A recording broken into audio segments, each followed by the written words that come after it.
At a historic mansion's Halloween tour, an American couple stared at a portrait of a stern-looking ancestor and asked if they come to life at night.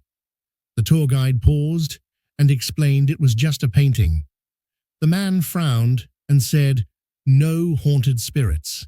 His partner gasped and suggested maybe they needed a ghost detector app. The guide smiled tightly as they started taking selfies with the painting, whispering to each other about spectral Instagram opportunities.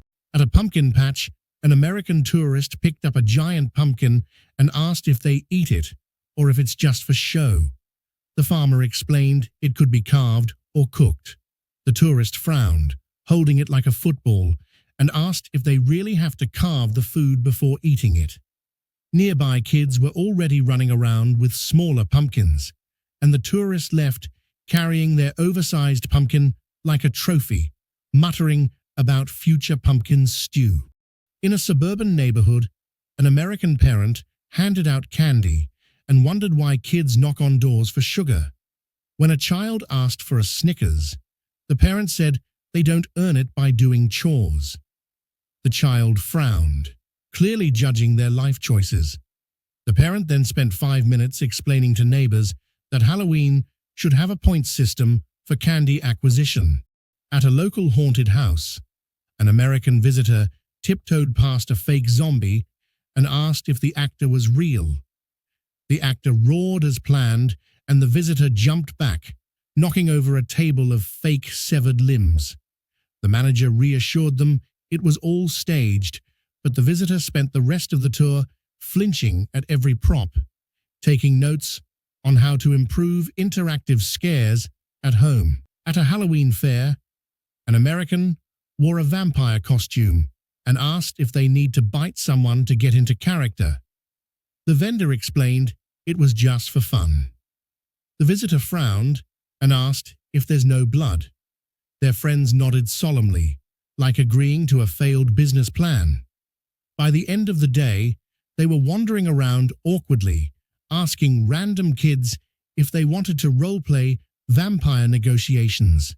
During a haunted candlelit tour, an American held up a small flame and asked if lighting it will make ghosts appear. The guide explained it was just for atmosphere. The visitor frowned and said they were celebrating darkness without actual spirits. The guide tried not to laugh as the visitor carefully set up their candle like an altar, muttering about how the lighting could be spookier. At a Halloween movie marathon, an American loudly asked if the actors were actually in danger. Other viewers glanced around. The person frowned and said, "All that blood and screaming is just pretend." By the end of the night, they were taking notes, trying to design a realistic Halloween experience with the audience as actors, while the rest of the theater quietly snacked. Walking a haunted forest trail, an American tripped over a fake spiderweb and asked if it's poisonous. The guide explained it was all props. The visitor frowned, muttering about needing hazard signs and safety regulations, while fellow hikers laughed at the spectacle. By the end, the visitor was carefully measuring every path, whispering about how to improve the scare-to-safety ratio. At a witch museum, an American asked if there's a broom-flying class. The docent explained it was just historical information. The visitor frowned and said, "No interactive magic seems inefficient." They spent the next hour reading plaques, while imagining a Hogwarts-style curriculum and occasionally whispering that the museum could be monetized better. At a neighborhood block party, an American parent handed out candy and wondered if kids just show up and take it. When asked why, they said they thought there'd be a tutorial or challenge first. The children blinked. The parent began drawing a flowchart for candy acquisition on a napkin, explaining loudly how Halloween could be gamified for maximum engagement, while the kids quietly grabbed chocolate and ran. On a Halloween hayride, an American leaned out of the wagon and asked if the ghouls were real or actors. The guide assured them it was all staged. The visitor frowned and said, "All that screaming is just performance."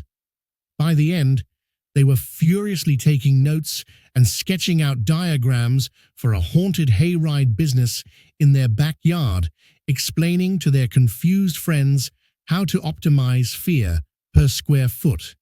At a museum display of historical skeletons, an American poked a femur and asked if these bones come alive at night.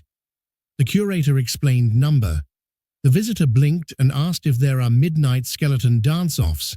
The curator nodded awkwardly while the visitor began planning a full-scale Halloween skeleton flash mob in the parking lot. During a city ghost tour, an American asked if bringing salt would repel real spirits. The guide chuckled and explained, "It's just storytelling." The visitor frowned and muttered about carrying an entire toolkit next time, including sage, a Ouija board, and infrared cameras to really experience the haunted side of the city. At a local costume contest, an American asked if the winner just gets a ribbon. When told yes, they frowned and said no cash prize, haunted mansion stay, or wizardry lessons seems unfair. The organizer smiled politely while the visitor scribbled ideas for a more worthwhile Halloween competition, complete with trophies, candy stockpiles, and a scoreboard. At a pumpkin carving station, an American picked up a pumpkin and asked if it's for display or eating. When told display, they frowned and said, "Destroying food for fun seems wrong." By the end, they had constructed a pumpkin fortress with tunnels, moats, and faux cannons, lecturing neighbors on proper pumpkin utilization. Visiting a library's Halloween section, an American whispered, "If the books scream at you." The librarian explained number. The visitor frowned and said, "Reading is safe." They spent the next hour rearranging books by scariness level, muttering about how to make literature more thrilling for holiday tourists. In a candy store, an American looked at bins of chocolate and asked if they can just grab as much as they want. The clerk said one handful. The visitor frowned and said, "Halloween is regulated." They spent 10 minutes weighing candy in their hands, debating the optimal grab strategy, while other customers slowly backed away. At a haunted theater performance, an American jumped at every fake scream and asked if anyone was actually hurt. The actors assured them it was staged. The visitor frowned and said people pay to pretend to be scared. By intermission, they were drafting a business plan for a realistic scare experience with volunteers and emergency protocols. At a costume shop, an American picked up a witch hat and asked if they need to learn spells too. The clerk said no. The visitor frowned and said, "Just dressing up without magic seems boring." By the end of the day, they were purchasing multiple hats, capes, and fake wands, explaining how Halloween could be upgraded with interactive potion lessons. At a haunted house, an American spent 10 minutes adjusting lights and angles to take the perfect selfie with fake ghosts. When told it was okay to just walk through, they frowned and said, "The experience isn't curated for Instagram." By the end, they were lecturing staff on proper lighting ratios and filter suggestions to improve the social media haunted factor. At a neighborhood block party, an American parent tried handing out candy and muttered that kids should earn it somehow.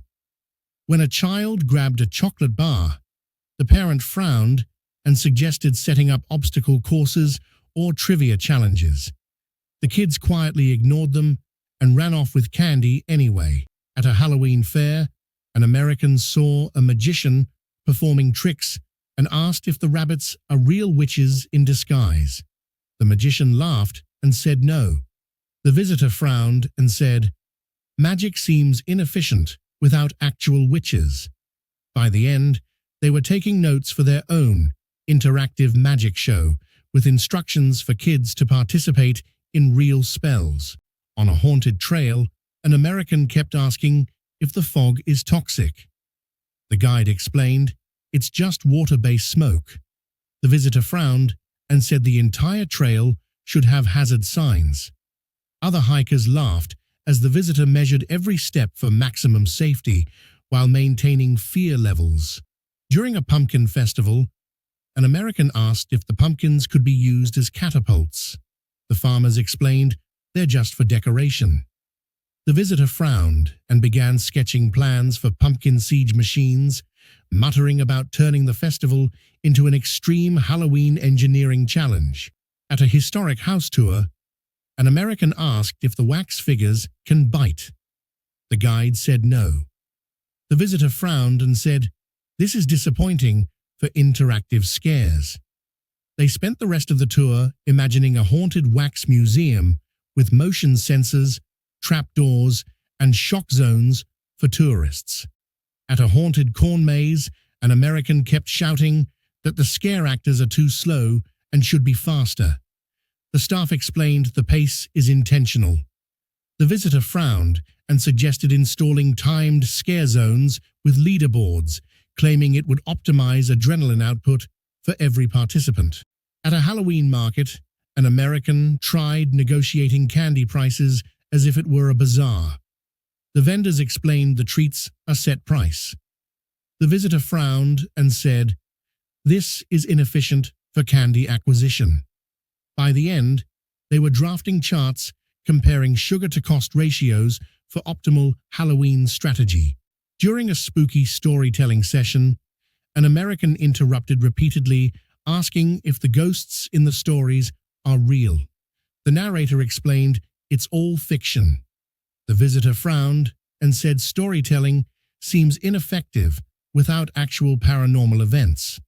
By the end, they were proposing a live ghost experience version for next year. At a pumpkin carving contest, an American asked if carving mistakes can be punished. The judge explained no. The visitor frowned and said, "Accountability makes Halloween more fun." They spent the next hour designing a pumpkin grading system with points deducted for bad angles, asymmetry, and seed spillage. During a haunted tour at night, an American kept asking if the chainsaws are real. The guide said they're props. The visitor frowned and muttered about needing realistic danger for full immersion. By the end, they were drawing diagrams for a high-intensity haunted experience with interactive chainsaws, fog, and stunt actors.